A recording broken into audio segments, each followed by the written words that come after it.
SIR এর voter list থেকে যাদেরই নাম বাদ হয়ে গেছে তাদের জন্য আজকের সব থেকে বড় আপডেট। আপনি যখনই অনলাইনে অ্যাপিল করতে যাচ্ছেন তখন দেখছেন যে আপনার ভোটার কার্ডের সঙ্গে আধার কার্ডের নামের মিসম্যাচ আছে, মানে একটু ছোটখাটো ভুল আছে বা কিছু আছে, তখন কিন্তু সাবমিট হচ্ছে না, মানে ই সাইন হচ্ছে না। তো আপনি কি প্রসেস ফলো করবেন যাতে আপনার ই সাইনটা ঠিকঠাক ভাবে হয়ে যায়, তো চলুন আমরা দেখে নিই।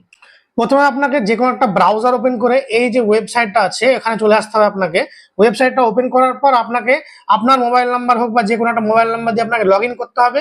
তারপর এই যে অপশনটা আছে এখানে ক্লিক করতে হবে। তো এই অপশনটা আপনি যখনই ক্লিক করবেন তখনই একটা এরকম টাইপের আপনার একটা পেজ কিন্তু খুলে যাবে। যখনই পেজটা খুলে যাবে এখানে দেখুন একটা অপশন আছে submit appeal for individual under adjudication, এখানে ক্লিক করবেন। তারপর এই অপশন উপরে একটা আধার ভোটার কার্ড নাম্বার দেওয়ার অপশন আছে, ওখানে আপনার ভোটার কার্ড নাম্বারটা ইনপুট করবেন। তারপর উপরে দেখবেন আপনার নাম যেটা আছে সেটা দেখাবে। তারপর আপনি এই যে ফুল নেম যেটা লেখা দেখাচ্ছে এখানে আপনার আধার কার্ডে যা নামের বানান আছে সে ভুল থাকুক কিন্তু এখানে লিখে দিয়ে দিবেন। তারপর একটা মোবাইল নাম্বার দিয়ে ওটিপি দিবেন। তারপর আপনার ইপিক নাম্বারটা এখানে লেখা থাকবেই।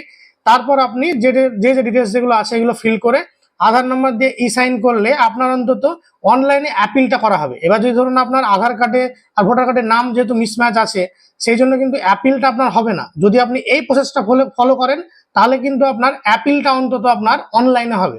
তো এরকম ভাবে আপনারা করে নিতে পারবেন।